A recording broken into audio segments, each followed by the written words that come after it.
चलो आगे देखो। तो कल हमने लोकल और ग्लोबल वेरिएबल देख लिया था। कल मैंने आप लोगों को स्कोप ऑफ फंक्शंस बता रहा था। तो तीन टाइप के स्कोप मैंने बताया था। एक लोकल वेरिएबल बताया था,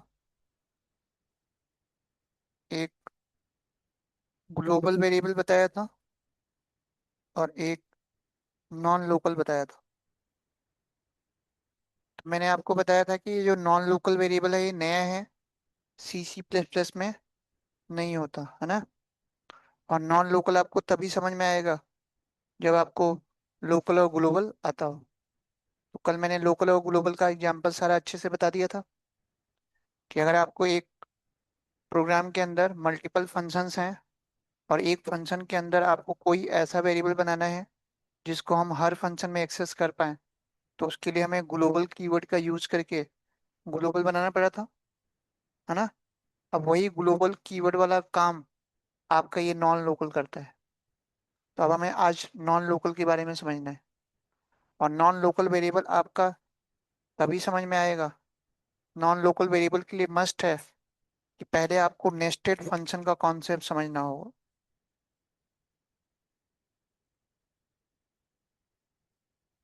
यानी कि नॉन लोकल वेरिएबल को अगर आपको समझना है तो उसके लिए मस्ट है कि पहले आपको नेस्टेड फंक्शन बनाना होगा, फंक्शन के अंदर फंक्शन।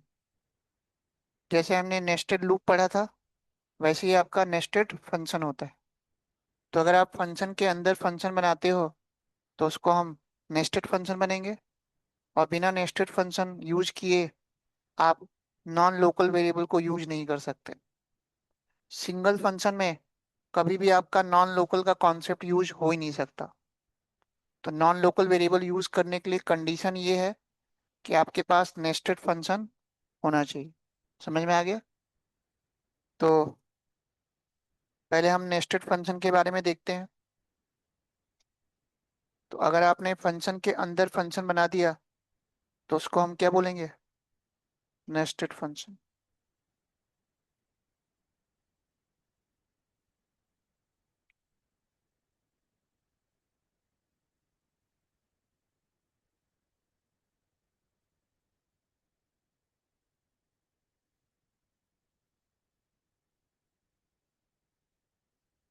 तो सबसे पहले हम नेस्टेड फंक्शन का प्रोग्राम देखते हैं। हमने क्या किया, एक आउटर फंक्शन बनाया।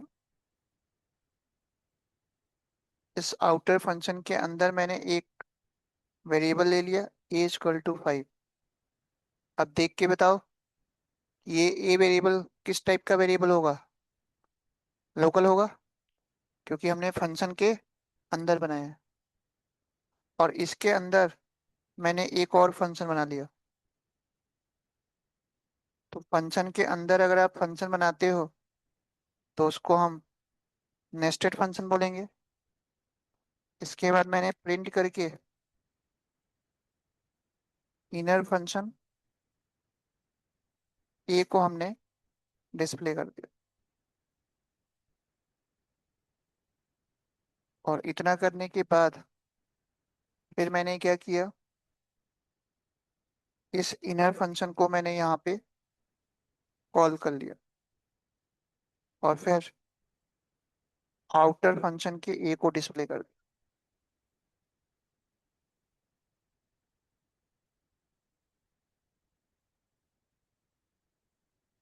और इसके बाद हमने आउटर फंक्शन को कॉल कर लिया। नोट करो एक बार। तो ये आपका नेस्टेड फंक्शन का एग्जाम्पल है। नोट करो।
हाँ जी, हो गया।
हाँ जी, हो गया यहाँ तक है। ये बना लिया। तो अब देखो इसका वर्किंग क्या होगा। नेस्टेड फंक्शन का मतलब ये होता है कि जैसे ही आपका पहले तो ये वाला लाइन चलेगा, है ना। ये वाला लाइन तो आपका रीड ही नहीं होगा। बताया था डिफिनीशन पार्ट पहले रीड नहीं होता, कॉलिंग पार्ट होता है। तो जब ये रीड होगा तो ये जंप करके यहाँ पे आ जाएगा। और यहाँ पे आने के बाद जब अंदर जाएगा तो आउटर फंक्शन के लिए ए की वैल्यू कितनी हो जाएगी, 5। ठीक है। और इस ए इक्वल टू 5 को रीड करने के बाद फिर इस लाइन पे आ जाएगा। फिर इसको कॉल करेगा। तो जब इसको कॉल करेगा तो इसके अंदर जाएगा। और जैसे ही इस फंक्शन से इस फंक्शन के अंदर गया तो ये ए की वैल्यू खत्म। इसका जो स्कोप होगा केवल आउटर के लिए होगा, इनर के लिए तो होगा नहीं। अब इनर फंक्शन के लिए ए की वैल्यू कितनी हो जाएगी, 10। तो अब यहाँ पे डिस्प्ले करेगा inner function a equal to 10 आ जाएगा। फिर जैसे इस फंक्शन से बाहर आएगा फिर अब ये डिस्प्ले हो जाएगा outer function a equal to 5। यानी कि जैसे ही इनर फंक्शन से बाहर आया इस ए का जो वैल्यू 10 था वो खत्म, है ना। अब आउटर फंक्शन के लिए ए की वैल्यू कितनी होगी, 5। तो इसका मतलब अब जब आप इसको रन करोगे तो आउटपुट में इनर फंक्शन 10 और आउटर फंक्शन 5। इसमें तो कोई डाउट नहीं है। अब ध्यान से अगर आप देखो तो इस इनर फंक्शन के लिए ये वाला जो वेरिएबल है ये एज ए ग्लोबल होगा, मान सकते हैं, एज ए ग्लोबल। तो इसके लिए ये ग्लोबल हो गया और ये लोकल हो गया, मान सकते हैं। अब मैं चाहता हूं कि जो आपका ए के वैल्यू जो ये है ये अभी लोकल है, इसको भी वो एज ए ग्लोबल माने। इसको भी माने क्या, ग्लोबल। तो जब इसको भी वो ग्लोबल मानेगा तो यहाँ पे भी ए की वैल्यू 10 आएगी और यहाँ पे भी ए की वैल्यू क्या आएगी, 10 आएगी। अब इसको ग्लोबल बनाने के लिए अब यहाँ पे आप ग्लोबल से इसको डिफाइन कर नहीं सकते, क्योंकि ग्लोबल का जो कॉन्सेप्ट है वो सिंगल फंक्शन में चलता है, नेस्टेड फंक्शन में काम नहीं करता। लेकिन मैं चाहता हूँ कि इसको एज ए ग्लोबल मेरे को बनाना है। तो इसी प्रॉब्लम को सॉर्ट आउट करने के लिए मैं इसको नॉन लोकल बना दूंगा। तो जैसे ही आपने इनर फंक्शन के अंदर ए को नॉन लोकल बना दिया तो ये एज ए ग्लोबल हो गया। अब दोनों में वैल्यू 10 आएगी। तो यानी कि नॉन लोकल भी एज ए ग्लोबल की तरह ही काम करता है। बस डिफरेंस ये है कि ये नॉन लोकल केवल नेस्टेड के साथ काम करेगा, क्योंकि नेस्टेड के साथ आपका ग्लोबल काम नहीं करता। अब समझ में आ गया नॉन लोकल का कॉन्सेप्ट। तो जब भी आपको नेस्टेड फंक्शन के सेंस में लोकल और ग्लोबल का कॉन्सेप्ट यूज करना हो तो वहां पे आपको नॉन लोकल बनाना हो। क्लियर हुआ। तो एक बार पहले नॉन लोकल के बारे में पढ़ लो क्या कह रहा है। तो ये नॉन लोकल आपको तभी समझ में आएगा जब मैंने कल जो ग्लोबल का कॉन्सेप्ट बताया था वो आता हो। एक बार पढ़ो, वही चीज कह रहा है। लिखना नहीं है, शेयर कर दूंगा।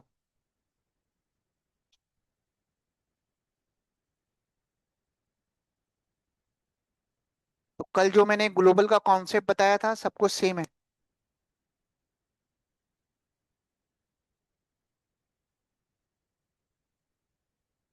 बस ये याद रखना है कि नॉन लोकल का जो कॉन्सेप्ट है ओनली नेस्टेड फंक्शन के केस में काम करेगा। ठीक है। विदाउट नेस्टेड नॉन लोकल आपका काम। विदाउट नेस्टेड के लिए तो आपका ग्लोबल है ही, ग्लोबल कीवर्ड।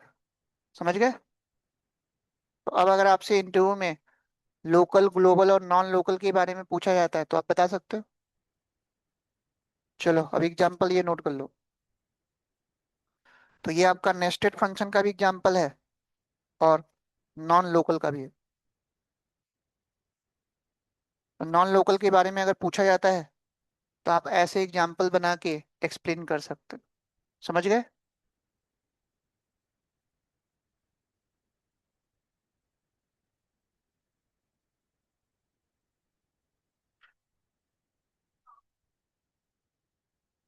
हम्म, नहीं, only nested function, only nested function.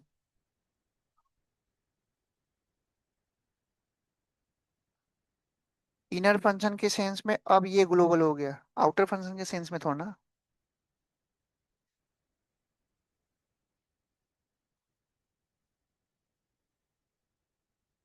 आ तो रहा है 10, दोनों के लिए 10 आ रहा है। अब नॉन लोकल करने का मतलब ये हुआ कि अब इनर फंक्शन के लिए ना, ये भी ग्लोबल हो गया और ये भी ग्लोबल हो गया। अब लोकल नहीं रहा। पहले जब हमने नॉन लोकल नहीं लगाया था, तो इस इनर फंक्शन के लिए ये तो ग्लोबल मान रहा था और इसको लोकल मान रहा था, जैसे कल ग्लोबल का कॉन्सेप्ट बताया था। अब जो इसकी वैल्यू होगी वही इसकी वैल्यू होगी, तभी तो 10 आ रहा है।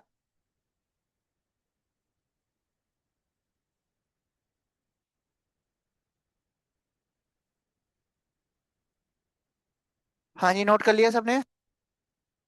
चलो आगे देखो।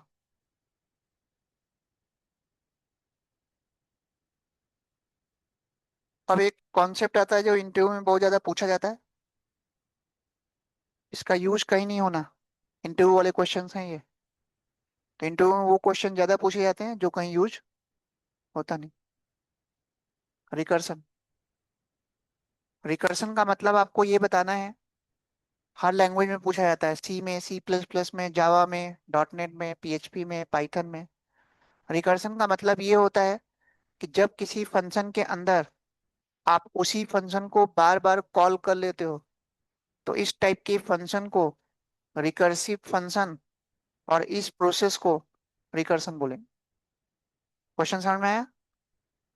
तो सबसे ज्यादा इंटरव्यू में पूछा जाता है कि रिकर्सन का यूज करके आप फैक्टोरियल का प्रोग्राम बनाओ। ठीक है, तो ये क्वेश्चन बहुत ज्यादा इंटरव्यू में पूछा जाता है। तो पहले मान लो मैंने एक फंक्शन बनाया,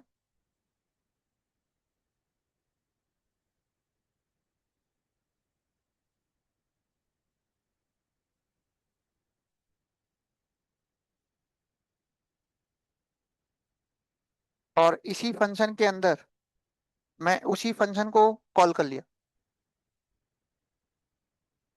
तो जब किसी फंक्शन के अंदर उसी फंक्शन को आप बार बार कॉल कर लेते हो, तो इस टाइप के फंक्शन को हम क्या बोलेंगे? सेम फंक्शन को कॉल करना है, दूसरे फंक्शन को नहीं कॉल करना। अभी मैंने जब नेस्टेड फंक्शन बनाया था, तो आउटर फंक्शन के अंदर इनर फंक्शन को मैंने कॉल किया था, तो वो रिकर्सन नहीं है। ठीक है, जब किसी फंक्शन के अंदर उसी फंक्शन को बार बार कॉल करते हो, तो इस टाइप के फंक्शन को क्या बोलेंगे? Recursive function. और इस प्रोसेस को रिकर्सन। अब देख के बताओ इसका आउटपुट क्या आएगा।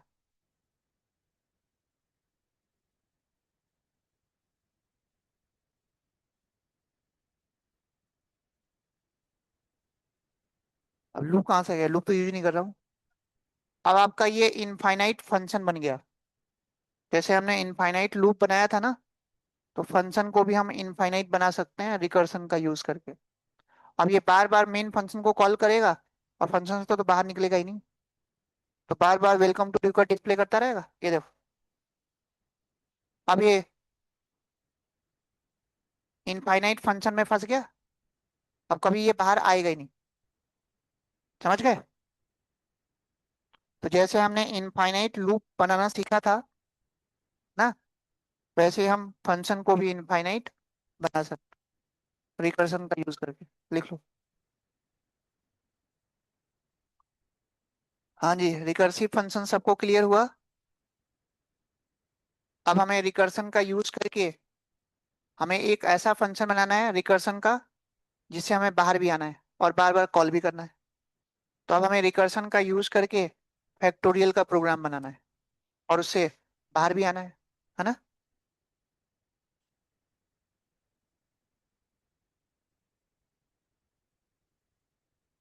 इतना हो गया।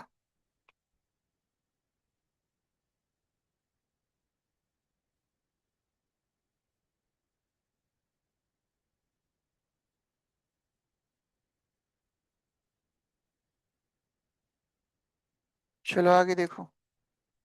तो ये फैक्टोरियल का प्रोग्राम बनाया हुआ है रिकर्सन का यूज करके, इसमें डिफिनीशन भी है, डिफिनीशन भी नोट कर लो। एक बार ये डिफिनीशन और प्रोग्राम नोट करो, फिर मैं इसका वर्किंग बता रहा हूँ काम कैसे कर रहा है। डिफिनीशन नोट कर लेना रिकर्सन का।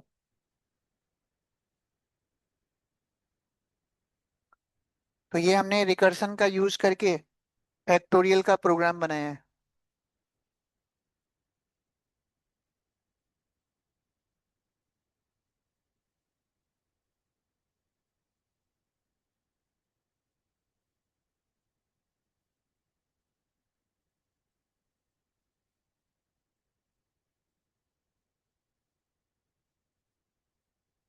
इंटरव्यू में ये क्वेश्चन बहुत ज्यादा पूछते हैं, रिकर्सन का यूज करके आपको फैक्टोरियल का प्रोग्राम बनाना है।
बताऊं?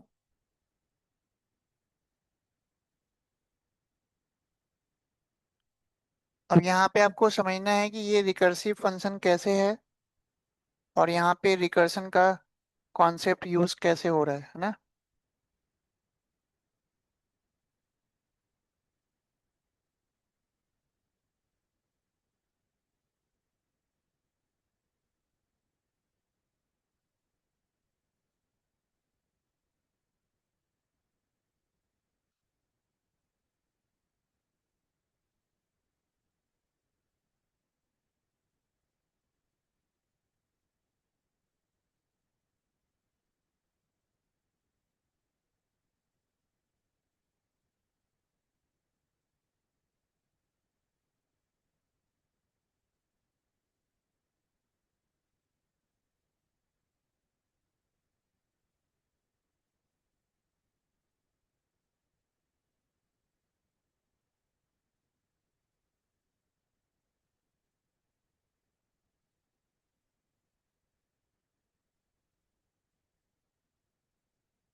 गया। देखो एक बार वर्किंग कैसे काम कर रहा है।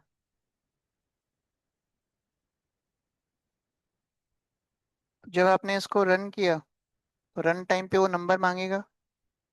तो 4 दिया तो 4 का फैक्टोरियल कितना आया? 24। तो काम कर कैसे रहा है? सबसे पहले आपका ये वाला लाइन चलेगा।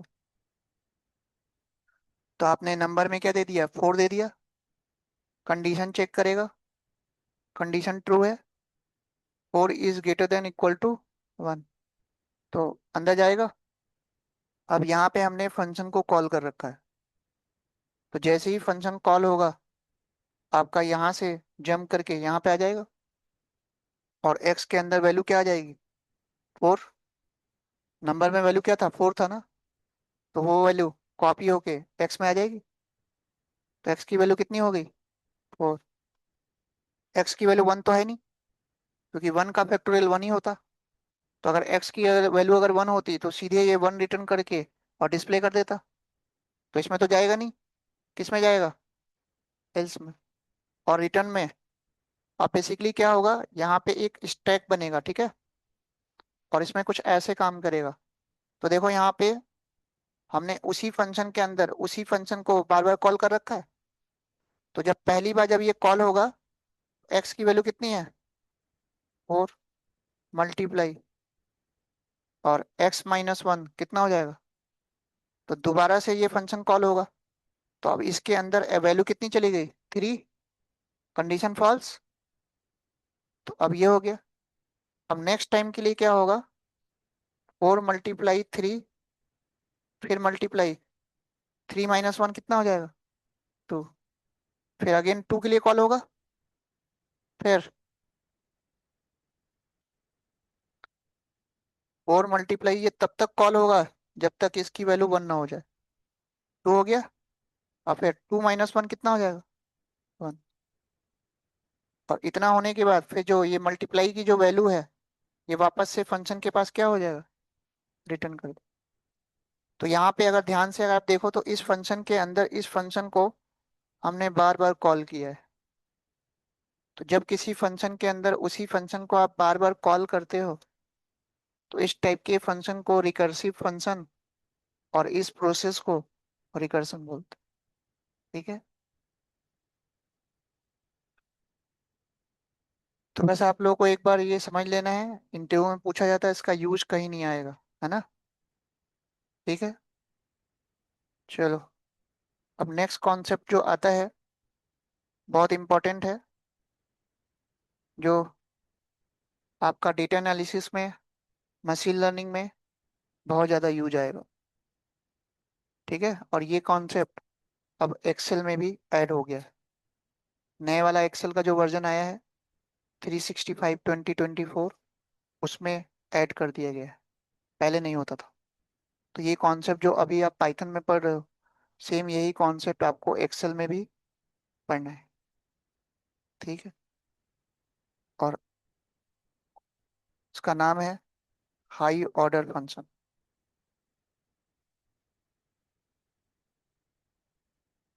तो अब आपसे इंटरव्यू में पूछा जाएगा कि हाई ऑर्डर फंक्शन होता क्या है, ठीक है, और इसको हाई ऑर्डर फंक्शन हम बोलते क्यों है, ठीक है।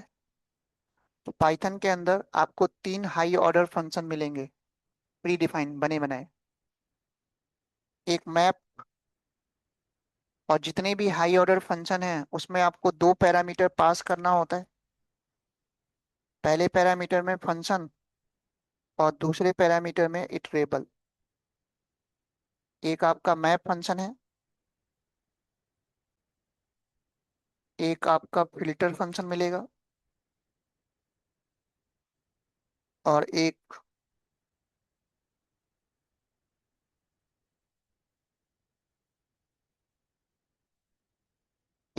प्री डिफाइंड लाइब्रेरी होती है पाइथन के अंदर, और उसके अंदर आपका एक रिड्यूस नाम का आपको हाई ऑर्डर फंक्शन मिलेगा। तो पाइथन के अंदर ये 3 आपको हाई ऑर्डर फंक्शन मिलेंगे, नोट कर लो। एक मैप है, एक फिल्टर है, और एक रिड्यूस है। मैप और फिल्टर फंक्शन है, और रिड्यूस आपका मेथड है। बताया था जो भी डॉट के साथ यूज होता है वो मेथड होता है, और जो डायरेक्ट कॉल होता है वो फंक्शन होता है। तो रिड्यूस मेथड को यूज करने के लिए आपको फंक्स टूल नाम की लाइब्रेरी इंपोर्ट करनी होगी। इसी लाइब्रेरी के अंदर ये प्री डिफाइंड होता है। तो ये तीनों जो फंक्शन है आपको एक्सेल में भी मिलेगा। समझ गए?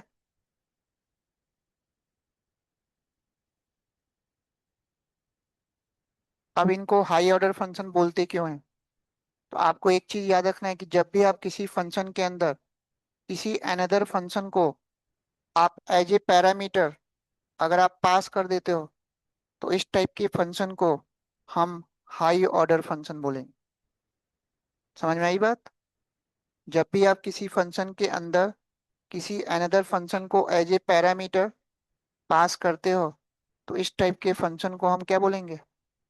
High order function. और ये high order function basically code को ऑप्टिमाइज करने का काम करता है।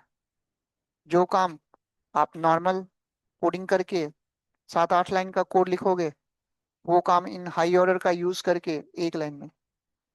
तो इसीलिए डेटा एनालिसिस में, मशीन लर्निंग में ये हाई ऑर्डर फंक्शन बहुत ज्यादा यूज मिलेगा। समझ गए? तो एक बार हाई ऑर्डर फंक्शन होता क्या है, डिफिनीशन नोट करो। ये डिफिनीशन नोट करो।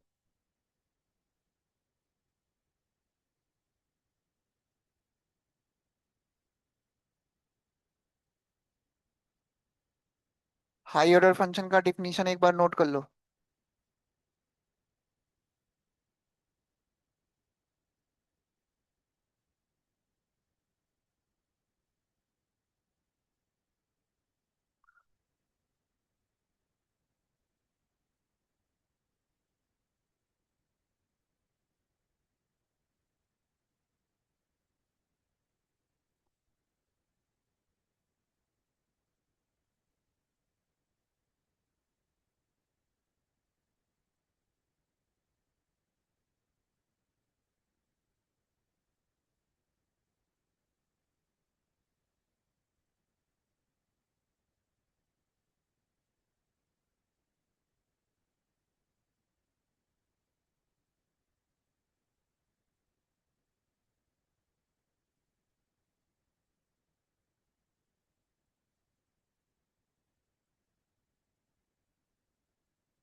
हो गया? अब देखें हाई ऑर्डर फंक्शन काम कैसे करता है।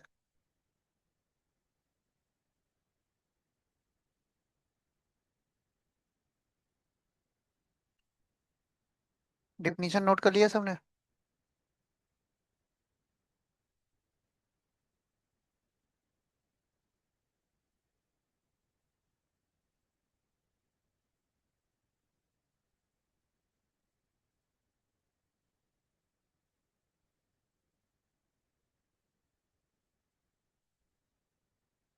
तो सबसे पहले हम देखते हैं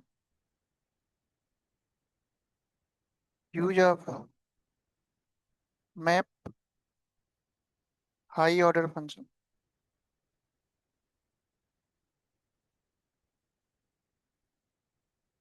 ध्यान से रिक्वायरमेंट समझना पहले, लिखना मत अभी। मैंने एक लिस्ट बनाया और लिस्ट में मैंने अलग अलग नाम ले लिया।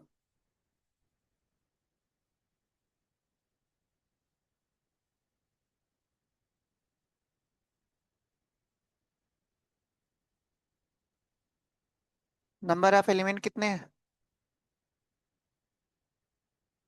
तो अगर मैं प्रिंट का यूज करके लेन एल आई करूंगा, तो आउटपुट में कितना आएगा? 5। अरे, लेकिन मेरी रिक्वायरमेंट ये है कि मेरे को लिस्ट का लेंथ नहीं निकालना है। लिस्ट के पर्टिकुलर अलग अलग जो एलिमेंट हैं, हर एलिमेंट का इंडिविजुअल लेंथ निकालना है। अमन कितने कैरेक्टर का है, विपिन कितने कैरेक्टर का है ना?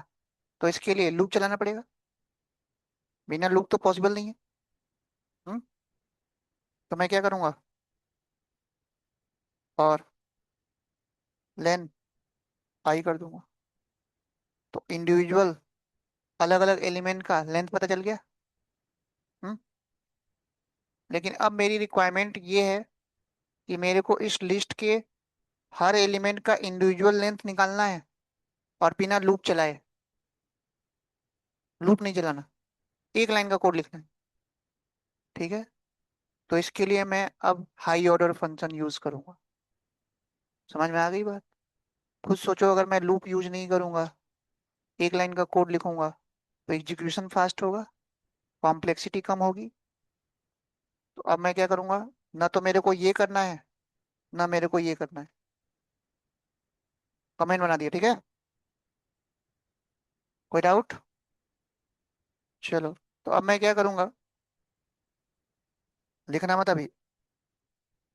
मैप फंक्शन यूज करूंगा, और मैप के अंदर मैं लेन फंक्शन यूज करूंगा। लेंथ ही तो निकालना है।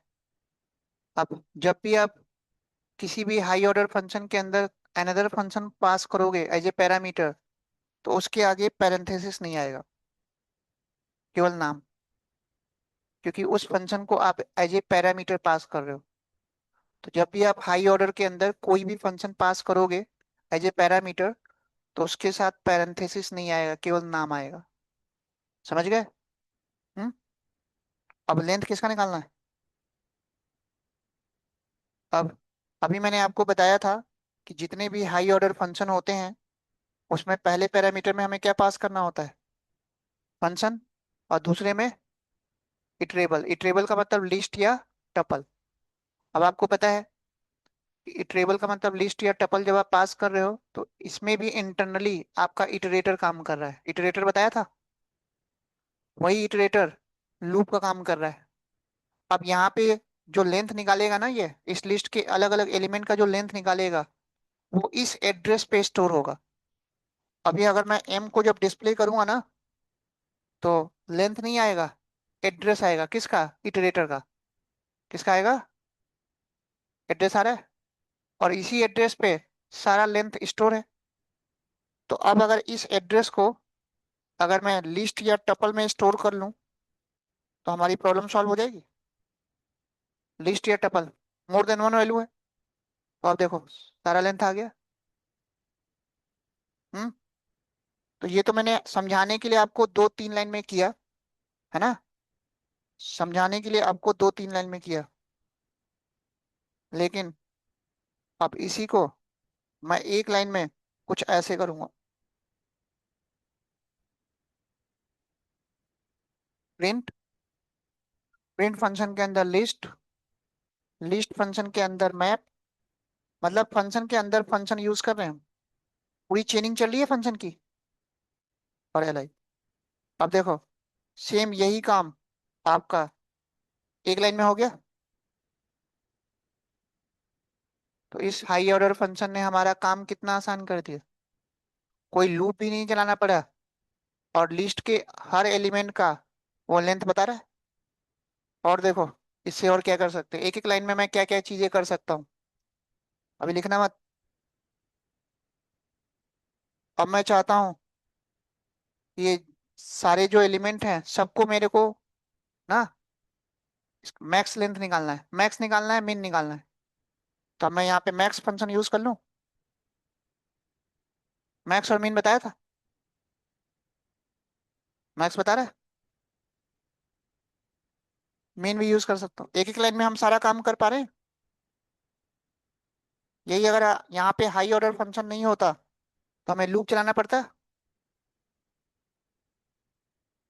अब मैं चाहता हूँ कि सारे जो जितने भी एलिमेंट्स हैं नाम है, सब कैपिटल लेटर में हो जाए। तो कैपिटल लेटर के लिए कौन सा? अब आपका अपर फंक्शन तो होता नहीं है, मेथड होता है। अभी मेथड को जब पास करोगे तो ये काम करेगा नहीं, है ना, क्योंकि मेथड डॉट के साथ यूज होता है। तो इसके लिए आपको एक str नाम का एक प्री डिफाइंड ऑब्जेक्ट होता है, स्ट्रिंग का ऑब्जेक्ट होता है। इसके साथ सारे मेथड को आप कॉल कर सकते हो। अब देखो काम हो गया।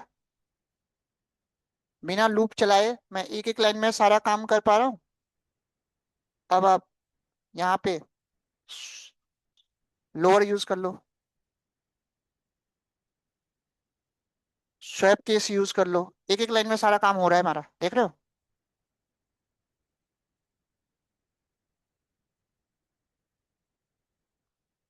हाँ जी, बात समझ में आ गई नहीं आई? तो अब आपको इस एग्जांपल से एडवांटेज समझ में आ गया, एक एक लाइन में हम सारा काम कर पा रहे हैं, कोड ऑप्टिमाइज कर रहा है। लिख लो, लिख लो वन बाई वन सारा।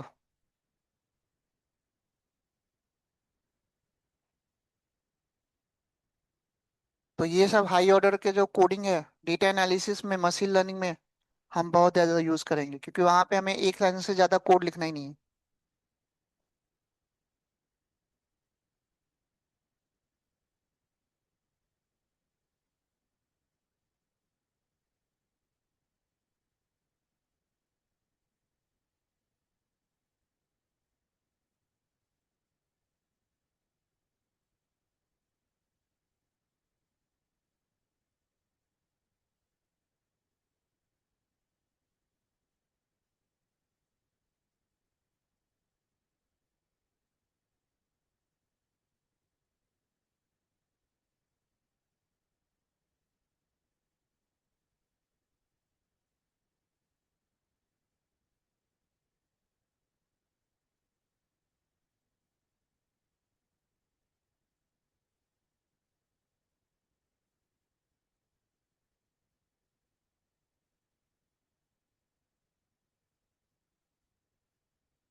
तो स्ट्रिंग हैंडलिंग में जितने भी फंक्शंस और मेथड्स मैंने बताए थे, वो सारे आप यहाँ पे यूज कर सकते हो एक एक लाइन में। आ रही बात समझ में?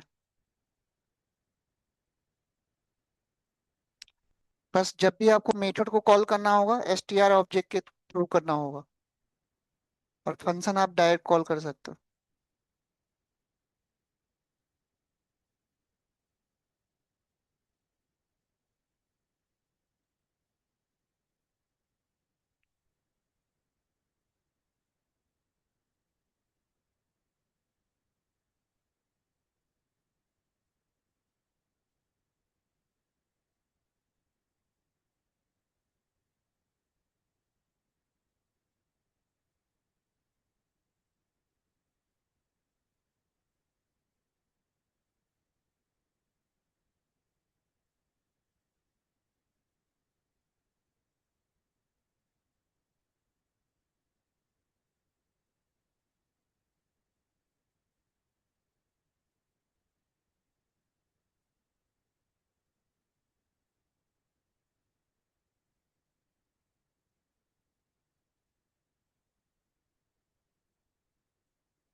हाँ जी, हो गया सबका। इतना समझ में आया। अब जरूरी नहीं है कि आप जो है इस हाई ऑर्डर के अंदर प्री डिफाइंड फंक्शन ही पास करो। आप अपना यूजर डिफाइंड फंक्शन भी पास कर सकते हो एज ए पैरामीटर। ठीक है। तो अब देखें।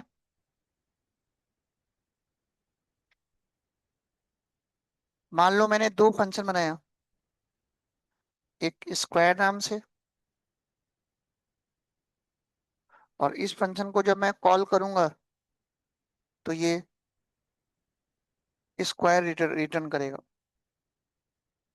देख के बताओ ये फंक्शन मैंने किस टाइप का बनाया।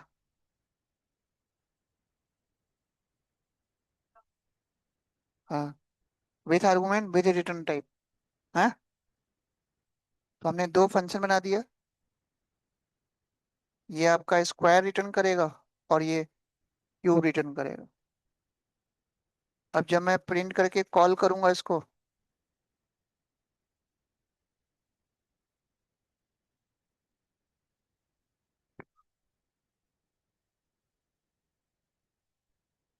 तो ये टू का स्क्वायर निकालेगा और ये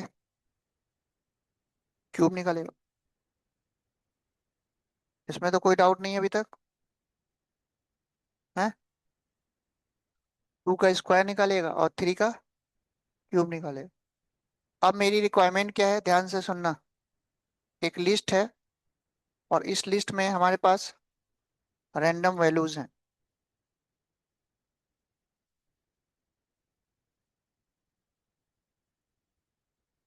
रैंडम वैल्यूज, और हर एलिमेंट का मेरे को स्क्वायर और हर एलिमेंट का मेरे को क्यूब निकालना है।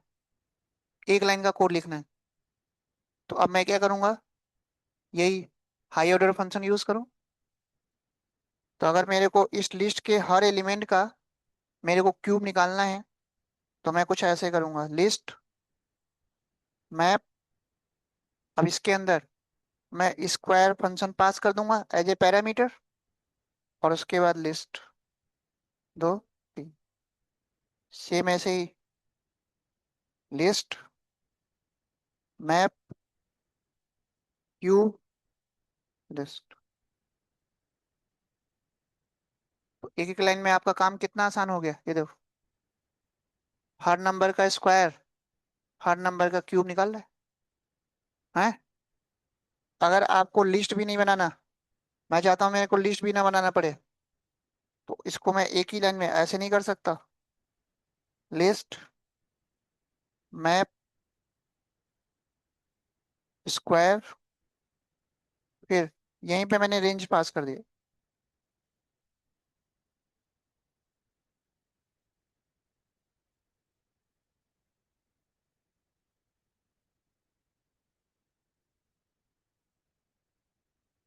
लिस्ट भी नहीं बनाना पड़ा।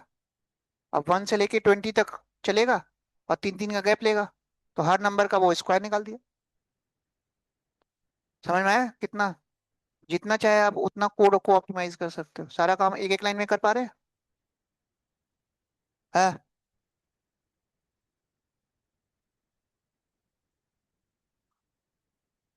हाँ हाँ, डेटा यहाँ से ले रहा है। इस वाले में लिस्ट से ले रहा है, डेटा दिया है मैंने। और इस वाले में यहाँ से ले रहा है। वो तो बस फंक्शन कॉल हो रहा है, यानी कि 1 बाई 1 वैल्यू, जैसे मैंने ये वाला स्क्वायर कॉल किया तो लिस्ट से पहला वैल्यू एक्स में कॉपी हुआ, फिर उसका स्क्वायर रिटर्न किया, फिर 3 कॉपी हुआ, फिर 3 का स्क्वायर निकाला, फिर 4 कॉपी हुआ, फिर 4 का। आई बात सर।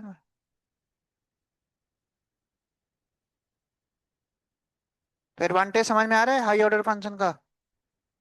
सारा काम आपका एक एक लाइन में कर दे रहा है बिना लूप वूप चलाए। कुछ नहीं करना। तो जरूरी नहीं है कि हाई ऑर्डर फंक्शन में आप प्री डिफाइंड फंक्शन ही पास करो, आप यूजर डिफाइंड फंक्शन भी पास कर सकते हो। बस आपको एक चीज याद रखना है कि हाई ऑर्डर के अंदर आपको फंक्शन पास करना है, चाहे वो। हाँ हाँ जी, दो ही पैरामीटर देना है, दो से ज्यादा ना कम। दो ही देना है, फिक्स है। पहले पैरामीटर में फंक्शन और दूसरे में इटरेबल, लिस्ट या टपल, और कुछ दे ही नहीं सकते। अरे उसमें तो एक ही तो दोगे, एक ही तो वैल्यू जाएगी एक बार में।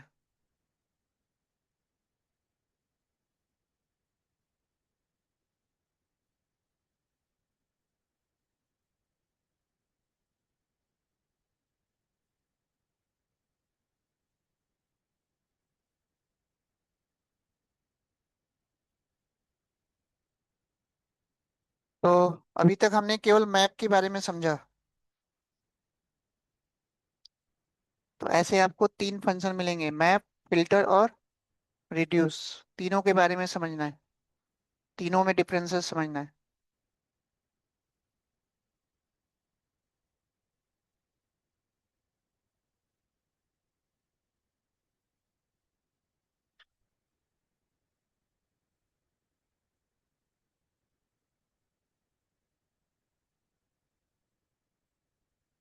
अभी आपको मैप के साथ, मैप जो हाई ऑर्डर फंक्शन है वो समझ में आया है कैसे काम कर रहा है। तो इस मैप हाई ऑर्डर फंक्शन के अंदर मैं प्री डिफाइंड फंक्शन भी पास कर सकता हूँ, यूजर डिफाइंड फंक्शन भी पास कर सकता हूँ। अब आगे हमें एक लैम्डा फंक्शन पढ़ना है, तो लैम्डा फंक्शन को भी हम एज ए पैरामीटर पास कर सकते हैं। तो हाई ऑर्डर फंक्शन को तीनों तरह से आपको देखना है, प्री डिफाइंड फंक्शन पास करके, यूजर डिफाइंड फंक्शन पास करके, और लैम्डा फंक्शन पास करके। ठीक है। और लैम्डा फंक्शन और हाई ऑर्डर फंक्शन सबसे ज्यादा यूज होगा डेटा एनालिसिस में, मशीन लर्निंग में। और लैम्डा फंक्शन अब एक्सेल में भी ऐड हो गया है। तो जब हम लैम्डा फंक्शन पढ़ेंगे तो उसको एक्सेल में भी आपको यूज करना सीखना है। ठीक है। तो ये सब एडवांस टेक्निक है जिनका यूज करके आप कोड को ऑप्टिमाइज कर सकते हो। आपका काम आसान कर दिया, आपको हार्ड लेवल वाली कोडिंग करनी नहीं है। एक एक लाइन में आपका सारा टास्क फुलफिल कर देगा।